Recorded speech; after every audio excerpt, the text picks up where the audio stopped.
রাজবাড়ীর দৌলতদিয়া ফেরিঘাট এলাকায় পদ্মায় ভাঙন দেখা দিয়েছে। গত 2 দিনে ঘাট এলাকার প্রায় 50 মিটার নদীতে মিশে গেছে।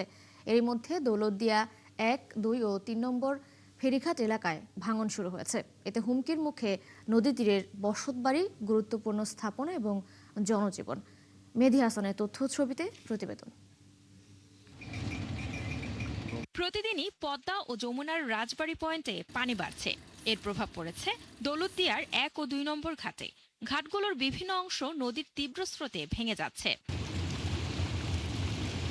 এরই মধ্যে নদীতে হারিয়ে গেছে অন্তত 50 মিটার এলাকা। এখন ভাঙন ঝুঁকিতে পড়েছে 3 ও 4 নম্বর ফেরিঘাট, লঞ্চঘাট, মসজিদ, স্কুল সহ শত শত বসতবাড়ি ও গুরুত্বপূর্ণ স্থাপনা। ভাঙন এলাকার বাসিন্দারা জানান, জরুরি ভিত্তিতে পদক্ষেপ না নেওয়া হলে বড় ধরনের দুর্ভোগে পড়তে হবে তাদের। এই এখন যে ভাঙন শুরু হয়েছে, এখন বস্তা হেলায় না, হেলায় কখন যখন একদম নদী যে ভাঙন শেষ তখন 2-4 খান ফেলায় বাদ দেওয়া যায়। আমরা সরকারের কাছে আমার কথা আপাতত আমরা কই যে হেন্ডা গাঙে ভাঙবেন নাকছে এই হেন্ডা আমাদের বস্তা ফেলা বাইন্ধি দিক, যাতে আমরা বাস করবে পারি। নদী যদি এরকম শাসন না করে, যদি মেম্বার চেয়ারম্যান না এগিয়ে আসে, তাহলে আমাকে তো নদীতে ভেঙে যাবি। বিআইডব্লিউটিসি দৌলতদিয়া ঘাটের ব্যবস্থাপক জানান, দ্রুত ভাঙন রোধে ব্যবস্থা নেয়ার দাবি জানানো হয়েছে কর্তৃপক্ষের কাছে। বিআইডব্লিউটি এর ইঞ্জিনিয়ারগণ বালির বস্তা ফেলানোর মাধ্যমে আমাদের এই ঘাটের র্যাম বেজ সচল রাখে। র্যাম বসে ফেরি লোড আনলোড করতে কোনো অসুবিধা হয় না। আশা করছি এবারও সেরকম পদক্ষেপ নেওয়া হবে। শুধু দৌলতদিয়া ঘাট এলাকা নয়, ভাঙন ঝুঁকিতে আছে গোয়ালন্দ উপজেলার দৌলতদিয়া, দেবগ্রাম, রাজবাড়ী সদর উপজেলার বরাট, মিজানপুর, কালুখালী উপজেলার রতনদিয়া, পাংশা উপজেলার হাবাসপুর, বাহাদুরপুর সহ 9টি ইউনিয়নের বেশ কয়েকটি পয়েন্ট। শান্তা ইসলাম, 71। রাজবাড়ীর দৌলতদিয়া ফেরিঘাট এলাকায় পদ্মার ভাঙনের আরও তথ্য জানাতে আমাদের সাথে যুক্ত হচ্ছেন সহকর্মী মেহেদী হাসান। মেহেদী, ফেরিঘাট ও আশপাশের এলাকায় ভাঙন ঠেকাতে কি ধরনের ব্যবস্থা নিয়েছে প্রশাসন? কবে নাগাদ কাজ শুরু হতে পারে, কি জানাবেন বিস্তারিত? তিশা, আপনি জানেন দেশের গুরুত্বপূর্ণ নৌরুট রাজবাড়ীর দৌলতদিয়া এবং মানিকগঞ্জের পাটুরিয়া, এই নৌরুট দিয়ে কিন্তু দক্ষিণ পশ্চিমাঞ্চলের 21 জেলার যাত্রী ও যানবাহন পারাপার করা হয়। আমরা দেখেছি কিছুদিন আগে কিন্তু নদীর উপারে মানিকগঞ্জের পাটুরিয়ায় ভাঙনের কবলে পড়েছিল।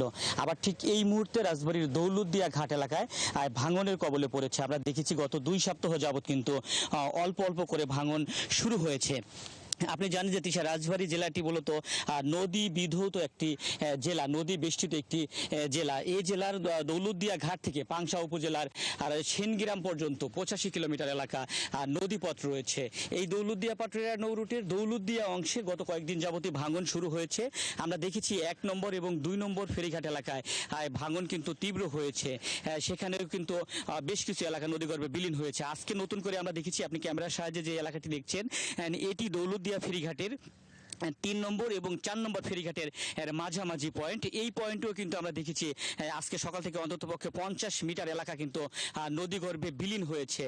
তিশা, আপনি জানেন যে রাজবাড়ীর যে পয়েন্টগুলো নদী ভাঙন এলাকা রয়েছে, সেই এলাকাগুলোতে কিন্তু প্রতি বছরই আমরা দেখি ভাঙন রোধে কর্তৃপক্ষ জিও ব্যাগ ফেলেন, কিন্তু স্থায়ী তেমন কোনো কাজের কিন্তু ব্যবস্থা হয় না, যে কারণে কিন্তু এই ভাঙনটি কিন্তু স্থায়ীভাবে সমাধান হয় না। প্রতি বছরই ভাঙন দেখা দেয় এবং ভাঙন শুরু হলে কর্তৃপক্ষ, পানি উন্নয়ন বোর্ড এবং ঘাট এলাকায় কাজ করে বিআইডব্লিউটিএ কর্তৃপক্ষ কিন্তু বালুর বস্তা ফেলে সেই ভাঙন রোধ করার চেষ্টা করে। তবে এই বছর যে দৌলতদিয়া ঘাট এলাকায় ভাঙন শুরু হয়েছে, এখনো পর্যন্ত কিন্তু ঘাট এলাকায় কোনো কাজের যে শুরু, অগ্রগতি, সেটি কিন্তু আমরা দেখিনি। তবে ঘাট এলাকা রাজবাড়ীর জেলা প্রশাসক, রাজবাড়ীর দৌলতদিয়ার যিনি কর্মকর্তা রয়েছেন বিআইডব্লিউটিসি এর, তারা কিন্তু ঘাট এলাকা পরিদর্শন করেছেন এবং ভাঙন কবলিত স্থানগুলো তারা কিন্তু চিহ্নিত করে ঊর্ধ্বতন কর্তৃপক্ষকে বিষয়টি জানিয়েছেন।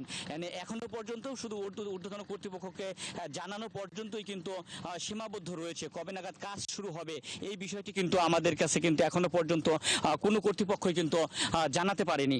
তবে আমরা ঘাট এলাকায় আজকে এসে, ধন্যবাদ আপনাকে যুক্ত হবার জন্য। আপনি সঙ্গেই থাকুন। দর্শক, রাজবাড়ীর দৌলতদিয়া ফেরিঘাট এলাকায় ভাঙনের খবরাখবর নিয়ে যুক্ত ছিলেন আমাদের সহকর্মী মেহেদী হাসান।